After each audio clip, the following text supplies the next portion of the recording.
Hello everyone, I'm Terry Duke, and welcome to my channel. Today we're looking at one of the most anticipated mods for Mount & Blade 2 Bannerlord called Shokuho. Shokuho is a total conversion that ports the entire game to feudal Japan, and it's been hyped for several years now. However, it was always the modding team's plan not to release the mod until it was already largely complete, and lo and behold, that moment arrived just a few weeks ago. So today I want to give you a tour of the mod to see some of its features and see whether the mod is stable, as good as it's made out to be, and whether this is the time to reinstall Bannerlord. If you like the video, as always, like and subscribe. Now let's get to it. So as I've said, Shokuho centers on the Sengoku era of feudal Japan, so this will be the samurai mod for Bannerlord. And on the surface, the mod does feel largely complete. The map is massive and beautifully detailed, and virtually all of the music, the items, the loading screen art, and scenery from native Bannerlord has all been replaced. As such, no matter where you are in the game, the immersion is pretty complete. But does that mean the mod itself is complete? Well, not quite. The northernmost part of Japan is currently empty, meaning there are more factions to come. However, it's a pretty small section of the map considering the rest is fully done. Additionally, Shokuho has a focus on historical accuracy. All of the factions, or clans rather, are from the time period being depicted. I'm a bit rusty on my Japanese history, but I did get to meet Takeda Shingen, Tokugawa Ieyasu, and Oda Nobunaga, all of which I'm somewhat familiar with, even if I just butchered all of their names. In terms of scenery, the mod is simply stunning. Every town, every village is an absolute work of art. The castles are massive, making the sieges all the better, although we'll get to that in a moment. Not only that, but even the battle scenes have also been redone to fit the different landscapes of Japan, be it the rice fields, the mystical forest covered in fog, or the mountains. We have it all. But alright, before I ramble even more, I think it's best to go over each part of the mod separately to try and keep things orderly. So let's start with the samurai part, that is, the badass looking armors and weapons. All in all, the mod delivers. We have a wide range of armor types, and it seems a lot of thought went into how to divide the armor pieces in a way that makes them all compatible with each other. As such, most of the mismatch you get is in the color of the armor pieces themselves, because otherwise you can comfortably pair whatever loot you get after battle and still look pretty awesome. And I can't understate this, but the visual quality here is nearly perfect. Only drawback, depending on how you shape your character's face, you'll end up with a lot of texture meshing with any helmet that has a face mask, which is a shame since they do look really awesome. But I'm still pretty happy with my current helmet, and I'm hoping an update will soon fix that. When it comes to the weapons, the quality is also there. Of course, people will lean towards the katana, and here the weapon is very common to find, as is the wakizashi and the yari. Smithing as a feature is still present and works largely the same, but all the weapon types have been changed to its Japanese equivalent. So the two-handed sword here will be the nodachi, for example, while the halberd would be replaced by the naginata, so you could technically level up and craft your own perfect weapon all the same.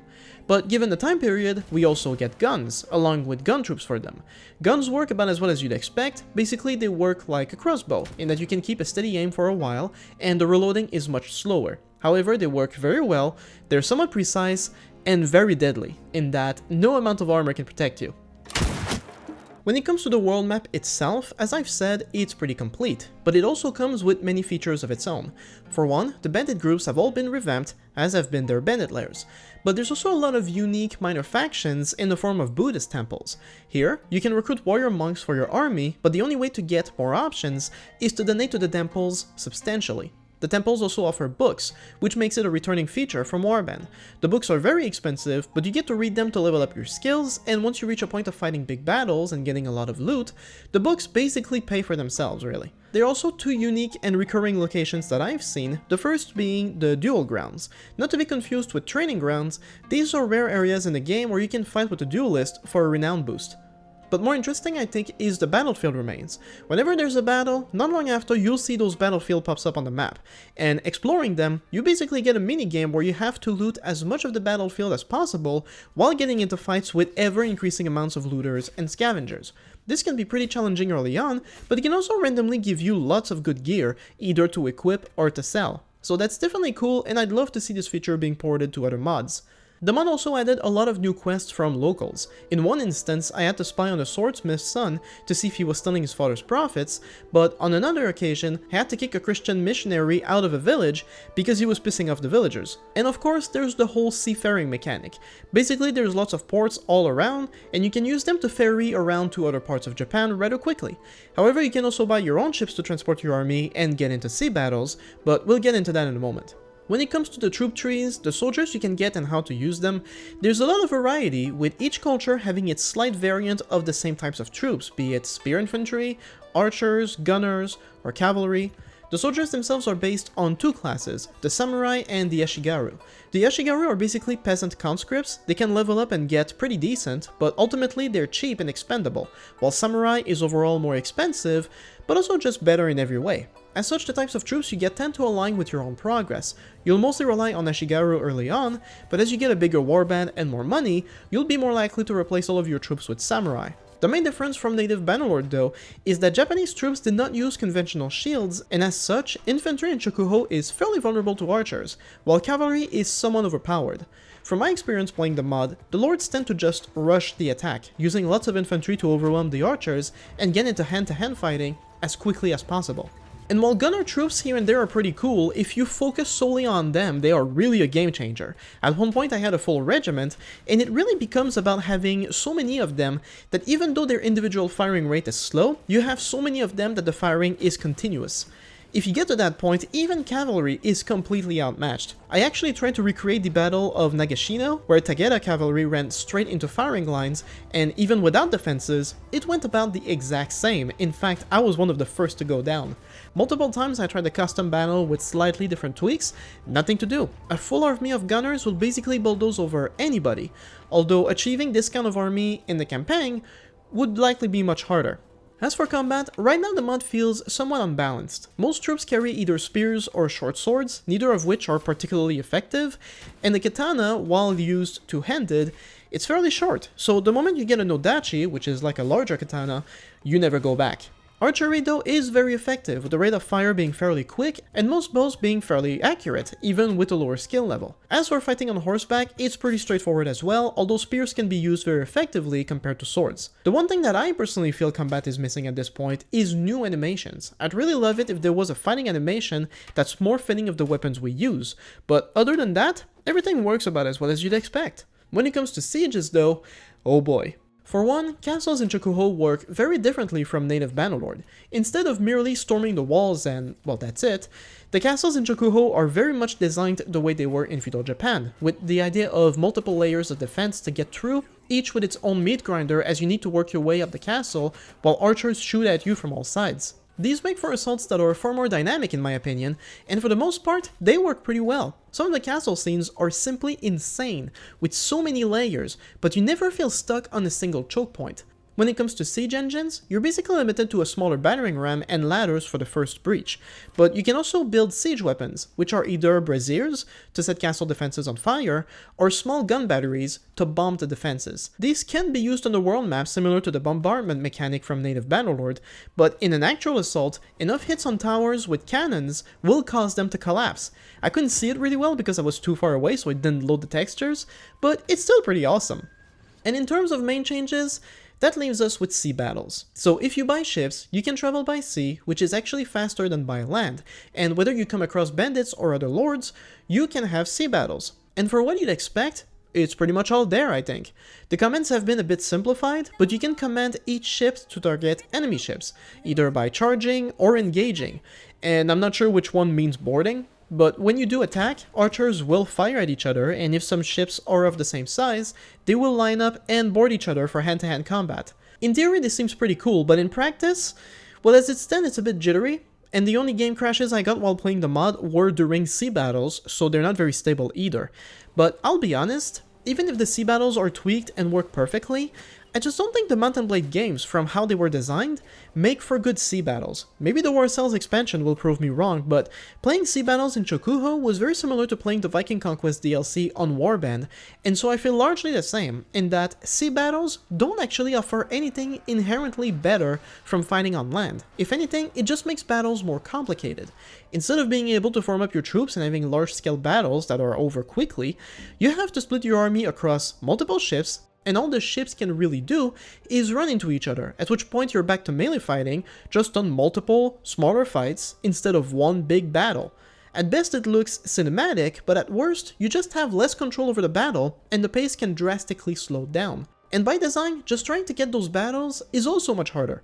For one, you need enough ships to carry your whole army, which is expensive, but for two, you need to be at war with a faction for which lords will actively be traveling on water, and then you need to actually stumble upon them. Which is why I didn't actually see any while doing my own campaign, and all the sea battles I tried to get an impression of them was from doing custom battles. And having done them, I don't feel sea battles are necessary, and unless I'm missing something, I'll be perfectly happy just fighting on land, and I think most people will feel that way in the long run. But really, in terms of the main features for the mod, that's pretty much it. This is about as good as it's gonna get. The quality is by and large on point, the battles and factions feel fairly balanced, and the immersion is great. So having said that, is there more to Shokuho? Well, yes, there's also the sum mods.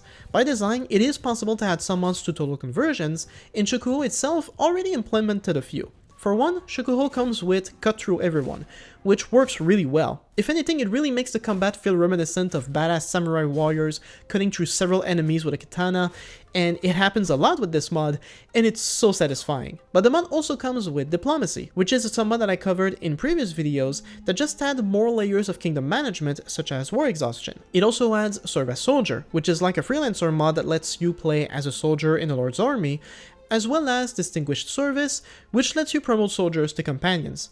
Now, given the self-contained nature of the mod, you can in theory add your own sum mods, but whether they work with Shokuho is something you have to see for yourself. In my case, I tried several. Starting with the Cheats mod, I can see it in the mod menu, but not all features work. For example, I like to increase my party limit to 10,000, but it never actually worked with Shokuho, while unlocking all smith parts actually did, so it's hit and miss. I also tried Artem's lively animations, which changed the animations up a bit, and it worked out of the box. I also used Magic Holsters, which is a mod that hides any long spears and pikes on your back since it looks weird, and here, it also works perfectly.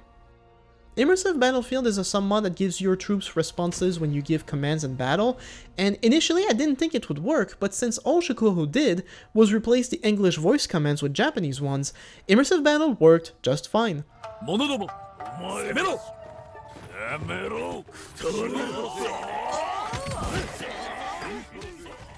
The last summon I tried was Raise Your Torch, which is a summon that gives some troops torches at night, and this one caused a crash. So that was my experience with some mods. Feel free to experiment yourself, and let me know in the comments how that goes. In terms of stability though, the mod works almost flawlessly. As I've said, the only real crashes I experienced was during sea battles, but anywhere else, be it scenery, battles, or sieges, I've never experienced any crashes. The loading times are also very good, in that Shokuho took the same approach as the old realms, by offering an option to pre-build all the shader assets.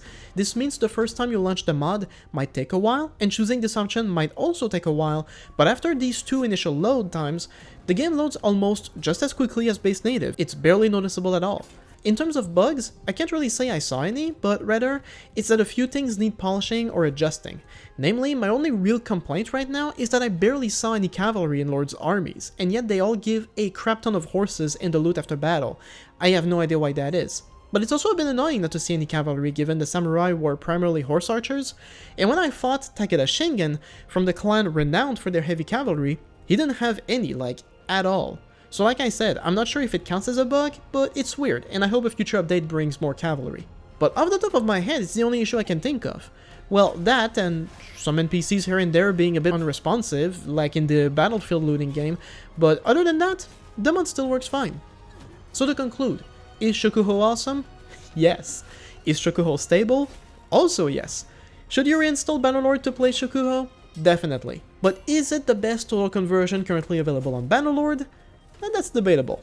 Putting personal preferences aside for either a historical mod or a fantasy mod, let alone a preference for a culture and time period, Shokuho is definitely one of the most complete total conversions out there in terms of what it advertises and what it delivers. You could prefer a mod set in medieval Europe instead, but the current ones available are Europe 1100 and Anno Domini 1259, and unlike these two, Shokuho does not rely on any scenery from native, and it is completely self-contained, so that's definitely a bonus.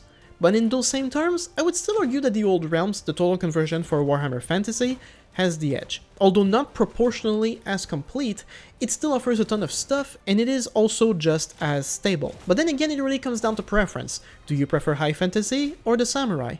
Either way, you can play both now, and Bannerlord is all the better for it. So, thanks for watching everyone. If you play Shokuho, let me know your thoughts in the comments, and as always, I'll see you next time.